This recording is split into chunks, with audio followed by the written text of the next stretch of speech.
Welcome to Command and Control, a podcast series about military command and the control measures used to orchestrate combat engagements and wars. This episode is about contemporary C2 with Eva Sula. The show is sponsored by Systematic. At Systematic, we make the coordination of fires simple by unifying your operational and fires missions plans into one C4 ISR management platform. The Citaware Fire Support module increases your responsiveness by reducing the time between target identification and fire's response, while ensuring full collaboration between all elements involved in the operation. For those that follow conversations about C2 on social media, you cannot help but see some of the excellent pieces by my guest today, Eva Sula. Whether about generalship, digital systems, AI and decision-making, innovation culture, contemporary C2 organisations in Russia or Ukraine, Eva covers it all. And she's prolific too, right? Sometimes it's hard to keep up with her output. But with a presence like that and no shortage of analysis behind it, Eva is not someone to be ignored. Whether her background and views on data and digital, this episode tries to define the future of C2 according to Eva.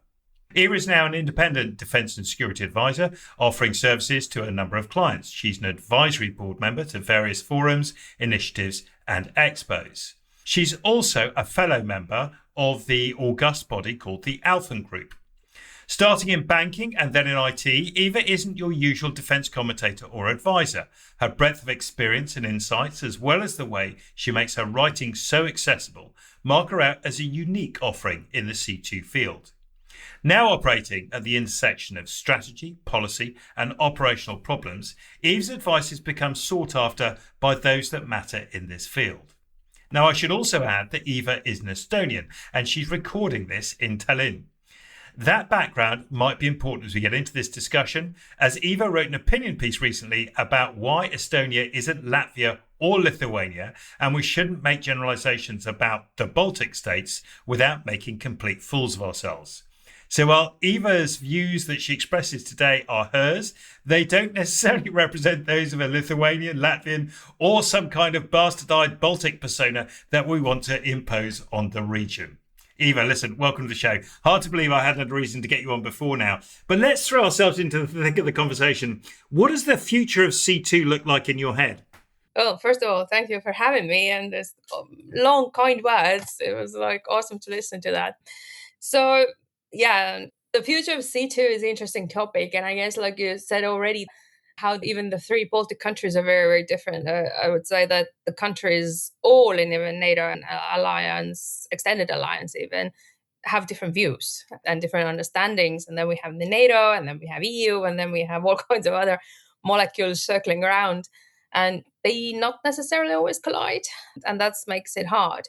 And when we talk about the C2 and what it could look like even in 5 years, I would say it's pretty hard to predict what it certainly will be, especially where it's evolving. We see that from Ukraine quite well.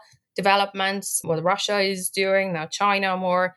And then you add the pace of things. It's not anymore just the battlefield of kinetic space. It is becoming digital space. It's becoming cognitive space. All kinds of sensor feeds on top of it. It's moving and very rapidly moving and moving out of, I would say, human comfort zones even. And that's also one of the challenges that I see with my talks, whether from the military's boots on the ground up to 4-star generals, ministries, innovation, or even the prime defense industry. It's how do we navigate around this? This is a serious topic, and how the poor planners even plan something which is moving. We don't even know what's in next month. And technology now is moving in Ukraine in days, not even weeks anymore. So it's getting more and more interesting, but it comes with fair share of challenges on top of it. It seems that both Ukraine and Russia are also struggling of this outside the human comfort zone. And it sort of gets to the heart of one of the key problems that you've pointed out about C2, which is this, the difficulty that humans are having in aligning the long-held philosophy of sort of mission command, of the human-centric side of it, with the sort of greater centralisation and digitalisation that's happening, which takes it away from humans and in a very Chinese way moves to a sort of systems, data, scientific approach to C2, with the sort of ambition that machines will have the creativity to know everything and come up with the best idea of how to attack or defend or undertake military operations. This sort of struggle between these two diametrically opposed approaches to C2, centralization and decentralization, I think this is one of the core struggles behind it. Do you think, is there an end in sight in the future? Is mission command just doomed to failure as digitalization goes on and on? What does the Ukraine and Russia experience tell us? So I would add one more thing that makes it even more interesting or more, let's say, fun, quotations. And that is, there are more variables now in the play, because now we're entering also where this digitalization side is used as a weapon itself. Russia is poisoning open source data, which is used to train the models, machine learning models, or even just the databases to do object detection. The other angle is what we're seeing more and more, which is adding more pressure to everything, is electromagnetic warfare, starting from jamming and spoofing. For example, spoofing impacts also what do you actually see and trust it. A good example, Russian Shadow Fleet ships. They're spoofed, and you can see when you open the plane tracking systems, there has been Shadow Fleet ships sitting in Tallinn airport. So if we talk about now automating, targeting, and relying only on AI without proper validation even, you would blow up yourself pretty successfully. And then you're like, oopsie daisy. So this adds, because deception part is becoming now bigger and bigger. And then it adds, of course, all this misinformation campaigns that impacts the whole society behind, which can make very hard, okay, how we even control the situation, who is even accountable, and how things evolve. Because we can't forget how the COVID pandemic, respiratory pandemic, turned into global toilet paper pandemic. So we can't assume people are rational when they're getting conflicting information in interesting situations or confusing situations. So it adds more. This is now key to, and I've seen quite a lot, and I'm sure you have as well, when there's a lot of promises how AI takes the targeting, AI decides, AI acts, AI this and that. We don't even have self-driving cars where we can fully rely on. So how are we going to add fully automated AI when we know there is spoofed information, there is poisoned data available, and let it automatically decide what to target or where we launch the drones without actually proper control? It can turn against you. Russia is pretty good at it. If you think how long Russia has been investing into electromagnetic spectrum cyber, we've seen big attacks in cyber as well, massive. Estonia, 2007, the Bronze Night. That's still the master case for the whole NATO, what happened. And that was complex. It wasn't just people smashing the windows on the streets. It was also the biggest cyber attack happened. And Estonia since then has said, we are in cyber war with Russia, despite we're today not the main interest object. There are other countries now, Finland and more Western Europe, for the good reasons. So these things add more complexity. How do we decide? How do we even believe what we see? When you don't know, can you believe that, what do you see? And how you run, how you send your troops out, how you send the boots on the ground up. I've talked to one country, a reconnaissance unit, who said as well that we would like to see where the heck we are heading, because we kind of don't want to die. That means also like how we see, have baby drones, have satellite imagery, have the information in advance before we're actually making the move, because nobody wants to die. And we in our societies care about our humans, no matter who they are. Russia don't. And then that makes it very, very different ball game. And that's what we see in Ukraine as well. And also what we see in Ukraine, what makes things even harder, also for command and control side, Russia is bombarding civilian infrastructure massively. And they don't just do one launch. When the aid is sent, they do the second attack on top. So the casualties, it's huge in numbers now, and it's getting worse and worse. And that is to break the trust of society towards decision makers and towards also army and everybody else. So that leads and pushes us completely to psychological world massively, how we tackle that, and how we at the same time adjust and adopt the way of thinking from platform to unknown and rapidly changing mindsets. That's pretty hard. And what I experience quite a lot is commanders rely heavily on past experiences, rightfully so. And that's often Iraq, Afghanistan, sandpits, how some call them. But we now need to shift the mindset more closer to what we see in Ukraine. And Ukrainian commanders are very open about the good and positive things, but also the pain points and mistakes made, and also how challenging it is when in reality, up to 50 kilometers from the border, you are blind. You don't have connectivity. You don't have tools. You run things radio controlled way, fiber optic way, and how important it is to share information running. Like if one unit tries to launch a drone attack and the other one is jamming to defend themselves, you don't launch anything in real life. And also what is completely missed is what is the actual success rate of, even when we talk about drone attacks, it's 2 out of 10.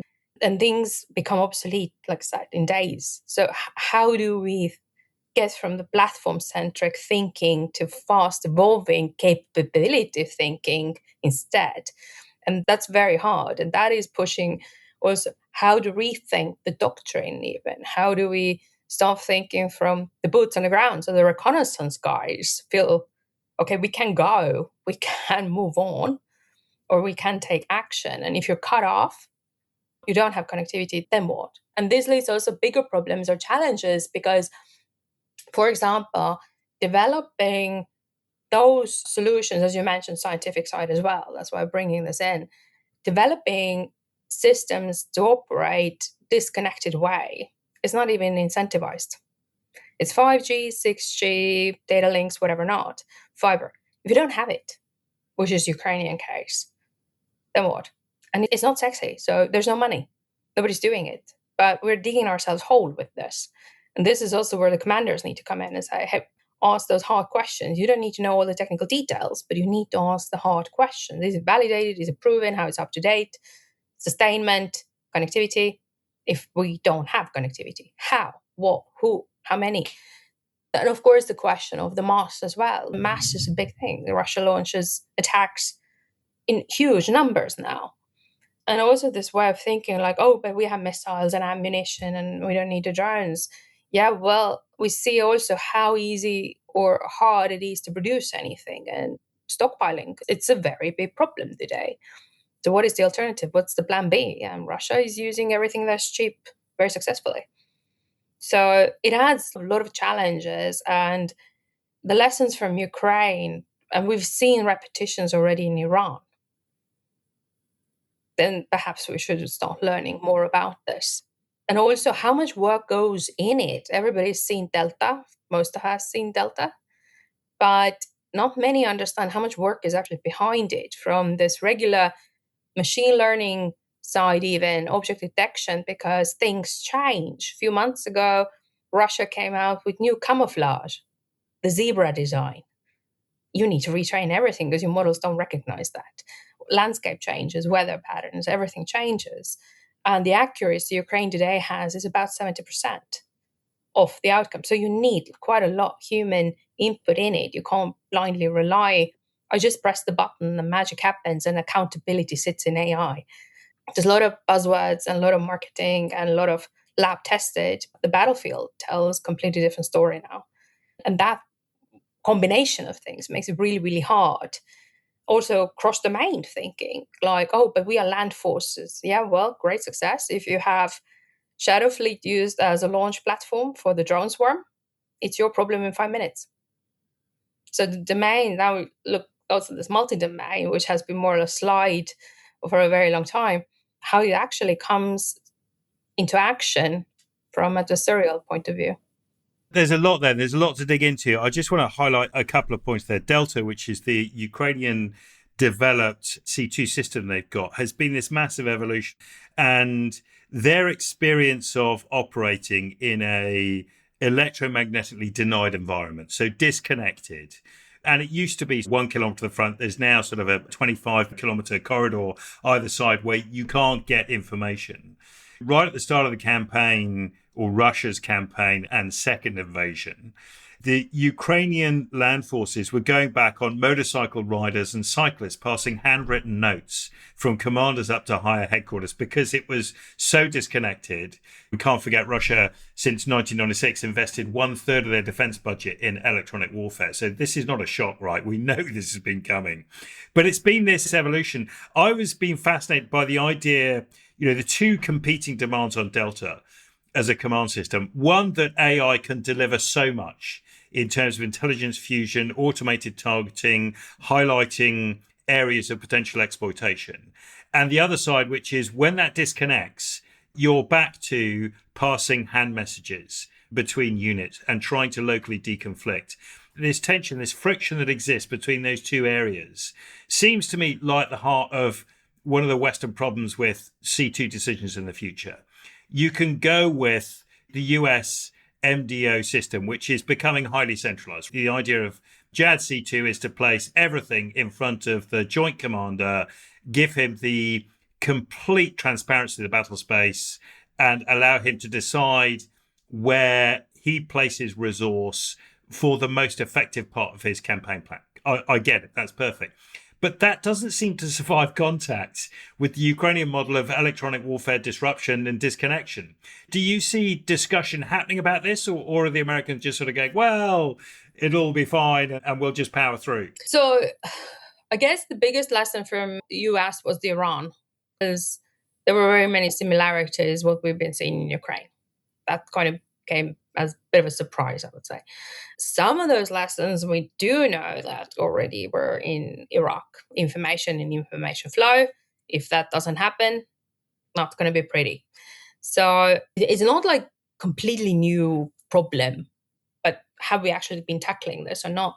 And when you're mentioning about this joint commander seeing the views, I think like with this, there are several issues with that, or challenges, I would say. The one side is like the land, sea, and air command is very different culturally, mindset wise, and they have opinions about each other. That I can tell. And they were fascinating at times. And you can't decide without understanding each other and how they move, how much time it takes, what space they're running, and so on. So it's a not so straightforward thing. The bigger problem, what I see about it, if we leave the culture aspect, which is human problem aside, is the data. And to get this transparent view of what is ongoing, you need policy, laws that enable data sharing. This is where everything today is stuck, not everything around data side. I don't have military who hasn't asked me, where do we even begin? Because everything's overclassified in silos, in ACAPs, PowerPoints, Excel sheets. Where do we even begin? Because according to the laws, we can't do much.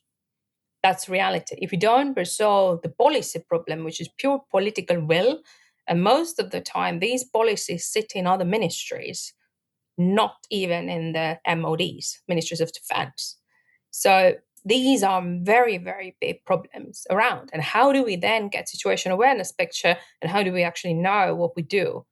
So this is, I would say, very big problem. Technology is the problem. There are things, there are good things, there's nonsense. This is resolvable. But if we don't have and enable access to the data, it's going to be pretty hard. And not just within one nation, for example, but also between the nations, between the alliance, bigger picture. Today, I can tell you there is no shared situation awareness picture of any of the region within the NATO. This is policy problem. This is not technology problem. And if we don't resolve these things, we will not be able to do anything near multi-domain, interoperable, whatever you want to call it, because it's just not easy to do. And what we know regarding in Ukraine as well, Ukrainian battlefield, it's a huge amount of land. What is problem in north might not be a problem in south, might be resolved in the middle. And not the whole battlefield is behind Delta even, and not everywhere it's run the same way. And I've had honor to talk with also Azov battalion, those defenders who defended Mariupol, but also those who are now under the Azov International Battalion running on the front lines. And why they were managing to keep the Azov so long, Mariupol, was exactly because they could make decisions on the unit levels themselves. Commanders heard about things when things were happened already. They were done. Because that is exactly, if you don't have connectivity, well, you can't send the pigeon out with messages. You're busy resolving the situation you have in your hand. And they have been very open, Ukrainians, about the problems that have happened regarding this. If you had two units and you can't communicate, for example, what happened was also when they were putting up the barricades, there was no information shared, which left gaps, which meant the Russians came through. So there's heaps of challenges that, why we need to figure out how we operate when we don't have connectivity, and how and when we can share the information and the data without feeling constrained. And when we mentioned before also about the digital space side, we are all officially in peace, although we are in a very gray zone. You can't build offensive digital capabilities during peacetime. That's definitions also by the laws. I've had this discussion also at the European Commission level, because we really need to figure out how do we build these capabilities, offensive capabilities, once we need them, we launch them, not starting chasing and running who can do what. This is critical side. And also where and how we can launch the reserves and utilize them. Is it digital? Is it cyber? Because it's not just kinetic anymore. These are all legal questions that need to be resolved. And then, of course, yes, there will be stepping over of rules of engagement. We all know that. But how we then ensure that those who are in reserves or helping or providing solutions will not get caught in tribunal in the end. So there's quite a lot of legal challenges on top, which is behind political topics. But today, I would say the biggest thing that needs to be resolved is how we start sharing data to even get anywhere close to understand the situation awareness picture. And we all know Russia is doing all kinds of interesting things, whether it's the anchors dragging on the seabed, drones flying, cyber activities, and all of those. We need to start connecting those dots as well, because I've done exercises or tabletops around, and key thing, what I've always seen, we don't understand dependencies, how things start going down in this rabbit hole, who's take charge, who's accountable if things derail, because it's not just the military anymore, it's critical infrastructure, civilian, public sector, and things we need to keep operating. And also one of the reasons why I, for example, wrote about the Baltics is if we put everything in one basket because we don't share and talk enough with each other, then there are misconceptions. There are people who think like, and countries who think like, oh, but everybody in the Baltics will go through Suwalki corridor. No one in right mind from the Baltics will go through Suwalki. Anybody related with the army knows exactly that's not a place where civilians will ever evacuate. It's just how we keep the railways, and everything is bombarded to pieces. That's how it's going to be. So we need to share the knowledge and collaborate more closely. Everything is tied with information space and sharing the data, even up to that level. So we actually prepare for real things. It's interesting hearing you talk about data and information and the systems. I was reading a piece recently by Rand on the Chinese PLA model of C2 and how that's coming about, and their focus on exploiting the West's future dependency on data and connectivity through their electromagnetic and space warfare program. Yes, at the same time, they're building the centralized system, the large model, the DAO, the SHU, the knowledge, the algorithm, that pulls all this together, that goes exactly the way that we've been talking about in making decision-making in C2 a scientific data model and removing the human from it, albeit from their perspective, it removes the danger of political threats to the CCP. But they are moving entirely towards a data-driven, human outside the loop approach to C2. But they're doing that deliberately in order to attack and undermine the West dependency on data and feeding the corruption right in at the start. If we already know that the large language models and AI systems are lying, deceiving, and giving incorrect answers about 1/3 of the time, and it's got worse. So there's no improvements. It's gone from about 21% to 33, 34% at the moment. You can call it an error rate, but the amount that AI is lying to us. If China is able to overcome this, do you see this being resolved through a technical issue? Is there some way around this? Because it can't simply be a matter of just sharing more data, because more data brings more errors, right? What's the way around this? Is there a technical solution? It's again human solution. In particular, China and the population of China, you will find quite a lot of people who will do the manual labeling, exactly like it's happening in Ukraine. And that is also the misconception that is there is like, oh, if we have AI, the workload is disappearing. It's not, it's shifting. And that's what has been said pretty openly also about several scientists and people working with AI. You always need to have somebody validating, checking, and you have to understand what you're looking even at. You just can't take a reservist and put it like, just click the button. But if person doesn't even know what he's looking at, doesn't make even sense, you end up in a pretty sticky situation. And I'm asked also from top commanders, very bluntly and directly, who's going to be the sucker labeling the data? Because without that, we will end up in a big problem. Because yes, even if we exchange the data between the nations, even for example, but this gets tampered on away or somebody hacks in because the cyber side is very active, then what? And that is also why these monolithic colossal systems are not a way to go, and why Ukrainian, again, very modular, scalable side is needed architecturally. Like the backbone, what I'm also writing about quite a lot, is needed because if something fails, gets compromised, you cut it off, you move on, you take the other piece. Or if any platform dies, becomes obsolete, it's easy transition, not like, oh, we need to reinvent the world. But this is a serious problem, and I don't think it will be resolved by technology. You can train different models to recognize certain things. But if you are already in your mindset, I'm the adversarial side and I'm going to use that against, that's what Russia is doing with using AI in different ways, something will stick. Is it 100% success rate? No.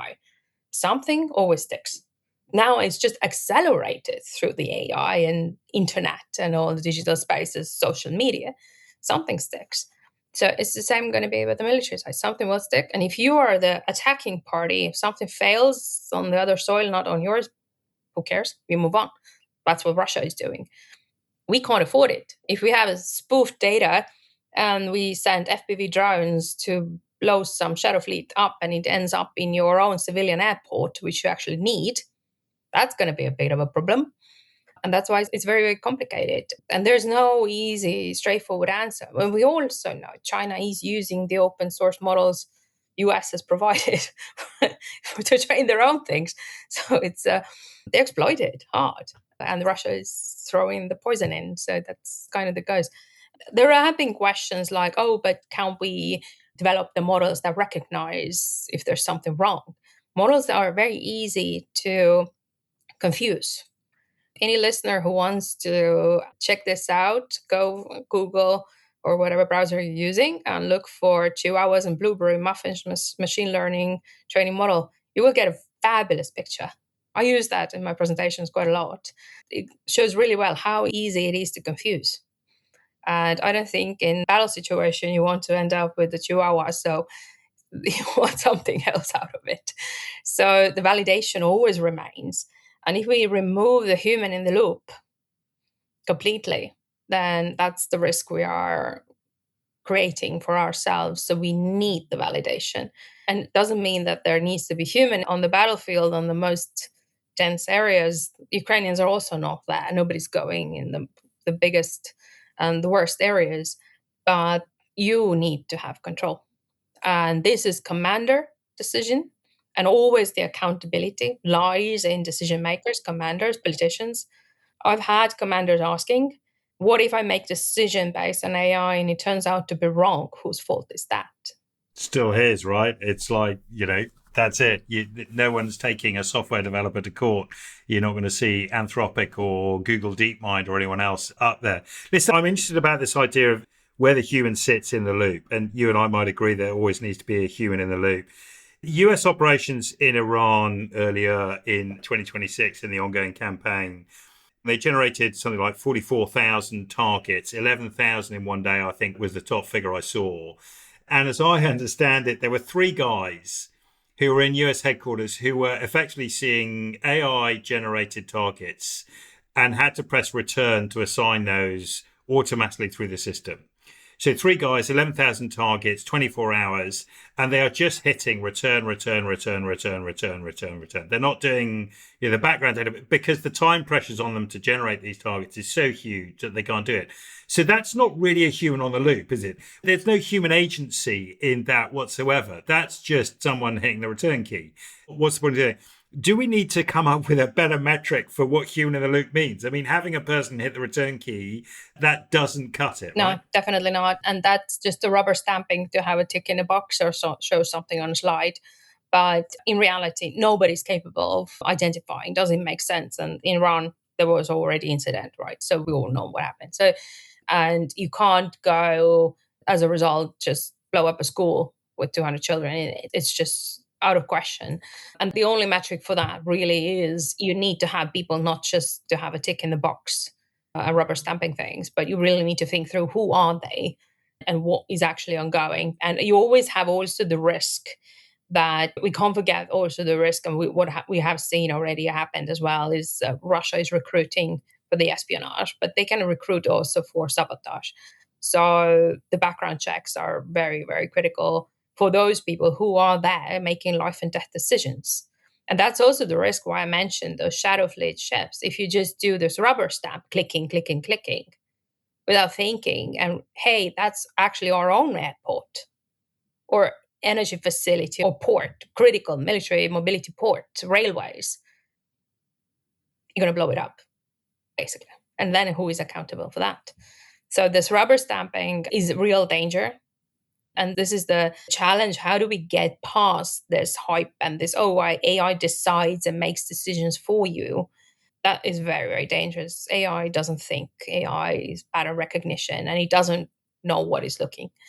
So there's always has to be human. And I'm always saying it's not just in the loop or on the loop. I always say on top of the loop, under the loop, right side, left side of the loop. It's always human decision and accountability. And that's why I also say that if there's a commander or politician who doesn't understand who's accountable, I will send them a mirror for Christmas so they can always see who is accountable. So I just want to cover, as we come to the end of this, the cultural differences. And I hinted at it at the start lightheartedly about you being Estonian and no sweeping generalizations. But in this discussion that we're having right now, Russia and China, for example, have a very different culture. They have a very different understanding about if someone hits a school, well, that's just collateral damage. It's just the way war goes, suck it up. We're fighting in diametrically opposed ways in culture, right? I think we get that. Our enemy is different, right, from us. They're not the same way. They don't regard logic or rationality in the same way. They don't make decisions the same way. It's completely different. They use command systems a different way. I get all that. And actually, we should also nod to how Russia has done well at evolving its C2. We might not like to say it, but we should admire some of those things they've done, right? Because they have led us, they've led the Ukrainians in some of our thinking, so we should be there.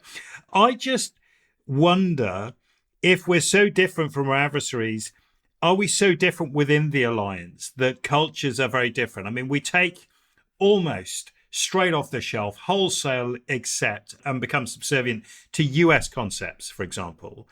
Are those suitable to all cultures across NATO? Are we going to find that in the reality, MDO doesn't quite work because our risk culture or our behavioral culture is so different? Are there differences in the culture across the alliance that are going to make it more difficult than we appreciate? There definitely and surely are. Even if you saw when the war started, many European countries were like, we need to talk with Russia. We need to call and meet behind this never-ending table, which kind of was like, for the people in the Baltics were like, this is the dumbest thing to do. You don't negotiate with terrorists, like Kaja Kallas has bluntly set out. And that's true. And the cultural differences are huge. And whenever I'm talking, it doesn't matter which country I'm talking at, the closer to the border, the more you understand the threats and what the risks and what the game is about, because we have the memory of what our nations have gone through. And that is very, very different from when the war ended, World War II ended, and you lived in peace and rebuilt your country and you've enjoyed it. But if you come from occupation, you understand things very, very differently. And I'm personally old enough to remember the tanks and the situations when how we regained independence as a small child and the fear of a small child. So it's a completely different ball game. And their threat pictures are seen very differently. And most are still like, we talk, we think, we have heaps of time. We don't. And the US ways definitely don't work everywhere. And the other very big challenge is like how to not be so dependent of US thinking, because we don't know what's going to come tomorrow morning from the White House even. And technology wise, we are very dependent, whether we like to say it or not. And the other aspect, what is relevant to understand is also the historical backgrounds. And that I see quite a lot, because many think like, oh, what Russia is doing is relatively new and get a theme of doctrine and whatnot. No, most of those things, ideological things, a way of thinking is deeply, very, very old. Maskirovka, Battle of Bulikov, 1380 already. That's one of the oldest tricks in the book. And Russian ambition is not the Soviet Union, it's the empire. And that's fundamentally different. Why Ukraine? Why Kiev? That's where Russia was born. So if you don't understand also historical reasons and context, it's very hard to, okay, but how do we resolve and untangle this? Because if the whole nation is believing in something, it's not just one man saying something. Propaganda is a massively effective tool. And people believe that, the Ruski Mir and all of those things. And also what we've been in society-wise also ignoring and not always and fully understood also what Russia has done very long time through culture, literature, ballet, music. It's getting into your country. It's one of the tools they've always used to develop the Ruski Mir, basically. And that's a challenge we need to also look into ourselves. Why I wrote the Baltic series, how even 3 countries are massively different. Lithuania has ruled also down to Black Sea back in the day. And they've been more stuck with Poles, and we've been more stuck with Russia and Sweden, more closer to Finland, and Latvia has been in between. And this is similar history throughout every other country. You need to understand the reasons behind and how to operate. That defines how we think, who we are, and then that leads to command and control as well. There's very, very big cultural differences, mindset differences.